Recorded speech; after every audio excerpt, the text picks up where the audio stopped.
Bom dia, sexto ano, tudo bem com vocês? Terça-feira, nossa aula de geografia. Vamos lá? Como é que está de friozinho?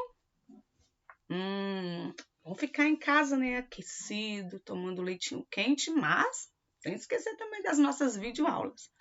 Assistiram as videoaulas? Fizeram as atividades que eu propus, as tarefas para hoje? Legal. Então, agora, antes de começar aí, na verdade, antes de dar continuidade, né, nós vamos fazer a correção do que eu havia pedido que fizesse na aula passada. Combinado?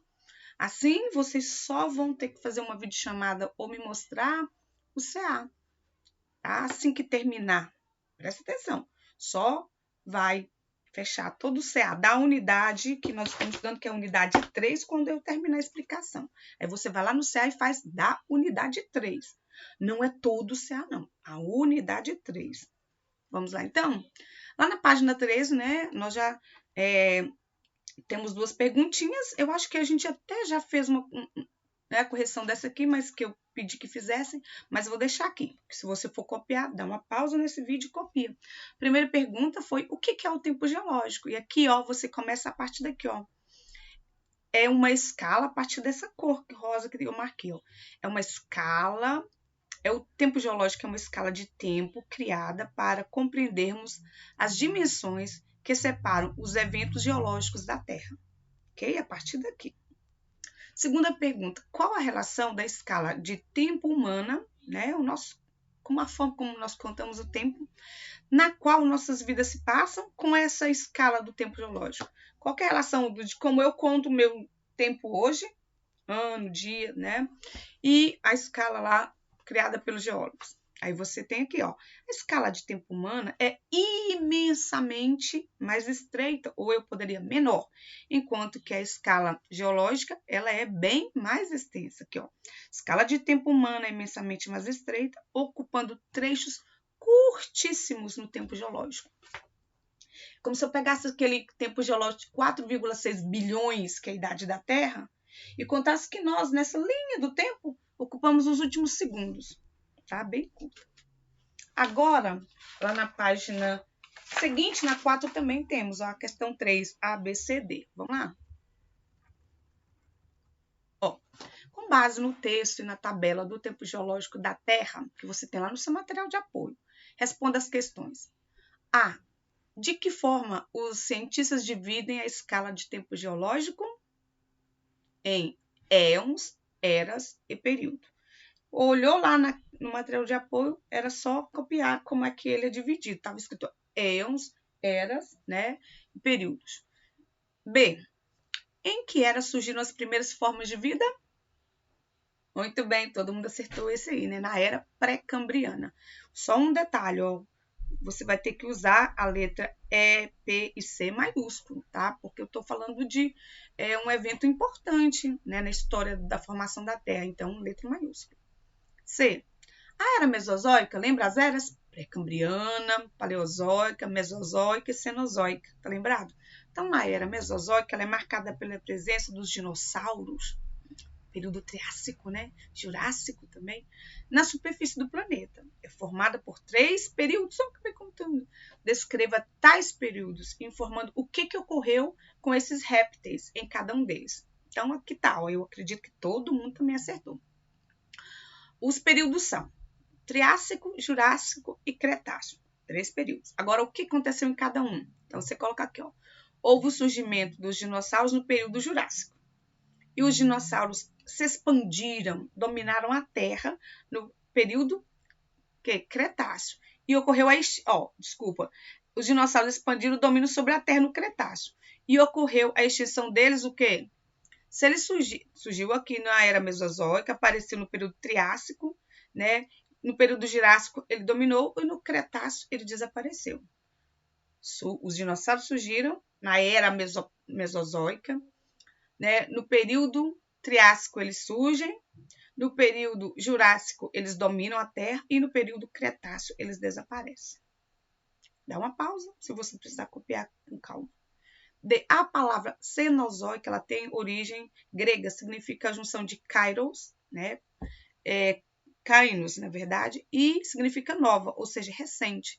mais zoico, que vem da palavra zoom, animais. Então, cite um evento importante que está relacionado à palavra cenozoica. Acho que essa que todo mundo acertou também. Por quê? Por quê? Aham, porque foi nessa era geológica, no final dela, que surgimos, nós, seres humanos. Aqui, ó. Vários eventos podem ser citados, né? Lá tem na sua tabela. Mas o mais importante aqui, ó. Você vai colocar a partir daqui, ó. Um evento, surgimento da nossa espécie. Ou seja, surgimento da espécie humana. Pronto? Muito bem. Então, agora tem também uma atividade que eu pedi como tarefa aqui, lá na página 6. Então, vamos lá. Hora de cartografar. Usar o mapa para poder responder. O mapa está onde? O mapa está na página 5, tá? O mapa da página 5, você vai usá-lo para responder aqui a página 6. O que o mapa da página anterior representa? É só você fazer o quê? Ir lá, pega o título dele, ó. Os escudos continentais, são os continentes. Foi isso? Respondeu a primeira parte da pergunta. Qual que é a importância dessas áreas, desses escudos, né? O que acontece? Esses escudos foram formados a partir do depósito do material magmático, do magma lá do interior. E eles formam, né, o nosso subsolo. Então, aqui, a gente já falou que a primeira parte do que ele representa, né, os escudos continentais no mundo. Qual que é a importância? Trata-se de áreas de ocorrência de rochas o quê? Magmáticas. Onde estão os escudos continentais é onde eu tenho a formação, né, do relevo formado por rochas magmáticas, que é o depósito do magma, resfriamento e a solidificação. Por isso que quando eu digo rocha, eu lembro logo de né, um material duro. Muitas vezes a gente chama de pedra, mas só que o termo pedra ele não pode ser usado quando eu estou falando de uma extensa formação montanhosa, porque pedra é apenas aquele bloco pequeno, na verdade pedra é uma parte de rocha, não é a rocha. Entendeu? Muita gente chama pedra, fala, pedra. Não, pedra são pequenos blocos rochosos, sim, mas não é a rocha. Então, a pedra é uma parte da rocha. 2. De acordo com a sua observação, o território brasileiro está situado em áreas ricas em rochas magmáticas. Lembra o escudo, né, cristalino, né, do Planalto Central brasileiro, né, da Serra do Mar, tá? Então, veja, justifica, está afirmando que aqui o território brasileiro é uma área onde nós temos, né, enormes extensões de rochas magmáticas no nosso subsolo? Sim ou não? Temos. É só olhar aqui no mapa anterior. Quer ver? Vamos dar uma olhadinha lá no mapa anterior? Ó, todas as áreas em cor rosa, lilás, é onde tem. Então, o Brasil tem? Tem, olha lá, ó, constituído por rochas magmáticas que formam o escudo brasileiro. Então, vamos responder lá. Ó. Justifique, sim, né? Qual que é a justificativa? Boa parte do território brasileiro está em um escudo continental. Você pode até colocar entre parênteses o escudo, qual é o nome? O escudo brasileiro, ok? Então, dá uma pausa aqui e verifica se a resposta 1 e 2, né, estão corretas. Muito bem. Próxima correção, deixa eu ver onde que estamos, na página 10, que é a hora do estudo das atividades da página 10. Vamos lá?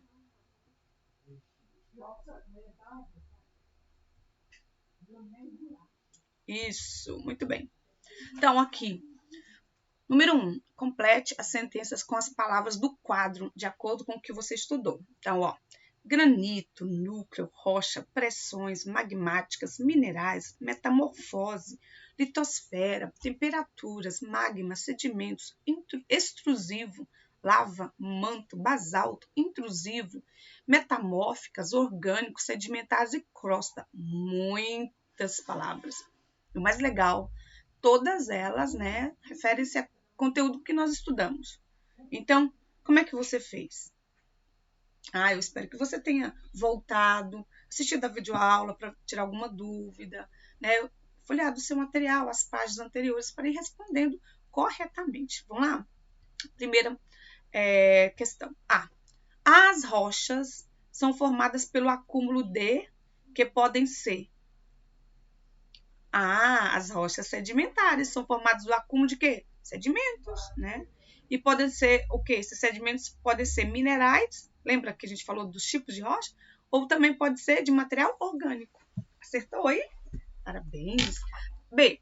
As rochas que são formadas por meio da solidificação. Resfriou e solidificou, quer dizer, ficou, como eu falei agora, dura. São rochas o quê? Magmáticas, formadas a partir do magma, proveniente do interior do planeta. Quando essa solidificação se dá no interior da crosta terrestre, trata-se do tipo de rocha magmática, mas o que? Dentro, lembra que eu mostrei? Saiu fora, né, do vulcão e ficou presa ali. É uma rocha intrusiva, o tipo intrusivo. Como exemplo, eu tenho o granito. Já o material que solidifica em contato com a superfície é o tipo de rocha, o quê? Material extrusivo. Como exemplo, eu tenho o basalto. Você foi usando, você ia já riscando, porque aí fica também mais fácil. C. O magma é proveniente de onde? Do manto. Do manto terrestre, que é uma camada intermediária do planeta. Lembra aquele slide lá que eu mostrei? Núcleo interno, núcleo externo, manto, manto superior e a crosta. Então, o manto fica entre a crosta e o núcleo.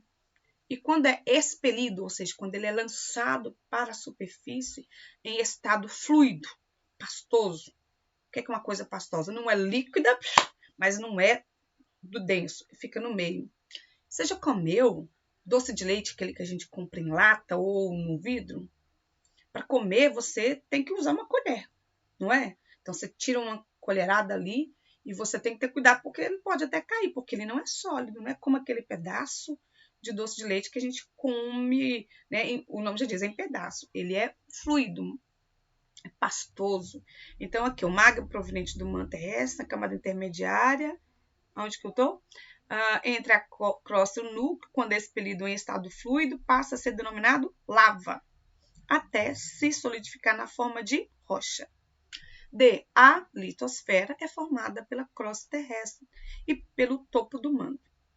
Tá? A litosfera inclui, né? Veja só, tanto, lembra lá?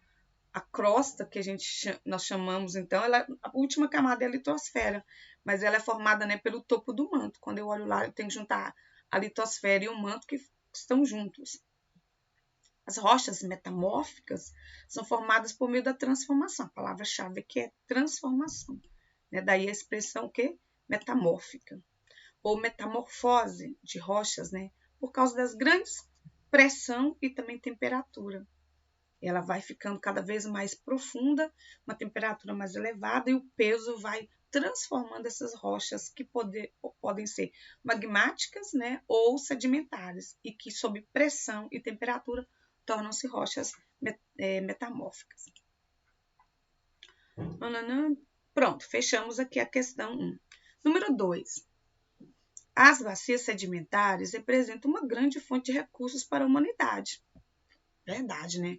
Porque o depósito de sedimentos em áreas que anteriormente podem ter sido mar, vai fazer com que aquelas plantas marinhas, né, que é um material orgânico, fique soterrado sobre sedimento, subsolo, receba pressão e à medida que ela vai recebendo pressão, ela vai ganhando profundidade e vai ficando mais aquecida.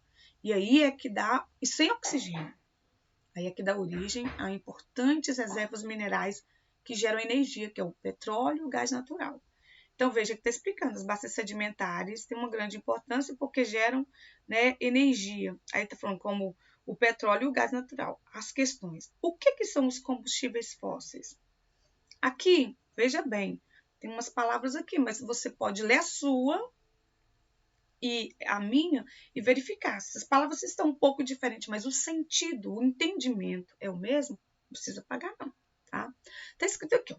São aquelas formadas de depósito de material orgânico, isso é fundamental que tenha, o material tem que ser orgânico, e acondicionados em ambiente de pouca ou talvez nenhuma oxigenação, né? Que foram submetidos a grande pressão, peso, né, pelas camadas de terreno e que se acumularam sobre eles durante milhões de anos. O processo de formação, então, do petróleo e do gás natural é um processo que demorou milhões de anos, onde o material orgânico ficou soterrado, sob forte pressão, sem oxigenação, um processo de decomposição bem lento. A segunda pergunta B. Como ocorre o processo de formação do petróleo e do carvão mineral? Está lembrada a diferença de um com o outro? Muito bem. O petróleo precisa, né, das plantas marinhas e o carvão precisa de árvores, né? Restos de árvores, árvores que foram morrendo, tronco de árvores que morreram, também pelo mesmo sistema, porque foi submergida, né, soterrada, submerge a floresta, soterrada por sedimentos, aquele material vegetal, a planta, o tronco, os galhos, foram lentamente também entrando em decomposição, sem oxigenação, com pressão e com temperatura. A diferença é o material orgânico, aqui está escrito. O carvão formou-se com o decorrer de milhões de anos também, né? Em antigos fundos de vales, pântanos, lagos, nos quais houve acúmulo de material orgânico, principalmente, né, troncos de rochas, galhos. O petróleo ele é formado nas bacias sedimentares, então onde teve vale, né, e os vales geralmente são cercados de floresta, e o outro onde existia mar. O petróleo é formado nas bacias sedimentares, sendo resultado da lenta decomposição de matéria orgânica vegetal, no caso o carvão, ou animal, concentrado com sedimentos por milhões de anos em ambientes de alta temperatura e pressão. Mesma coisa que eu falei com você. Se você usa outras palavras, mas o sentido é o mesmo, tá ok. Tudo bem? Então, se você precisar de mais tempo, você dá pausa para copiar e depois que terminar a correção, você volta comigo para a gente continuar na página 11. Hoje nós vamos falar, então, sobre as placas tectônicas. Vamos lá, então?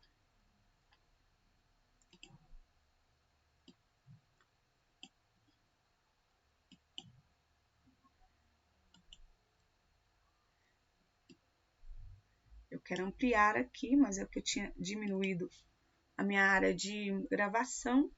Deixa eu ver se eu consigo aumentar aqui um pouquinho mais.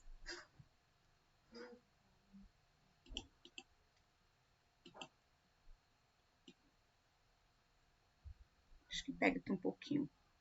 Então, vamos lá. Olha só. O que são placas tectônicas? Então, vamos voltar lá ao que nós aprendemos no início. Estamos falando, né, de como formou toda a superfície do planeta, que antes era um único bloco. Tá lembrado? Não? Então, vamos voltar aqui, ó. Vou mostrar para vocês aqui, ó. Antes... vou ter que dar um jeito aqui, né? Deixa eu ver se eu consigo aqui, só um minutinho. Pausa.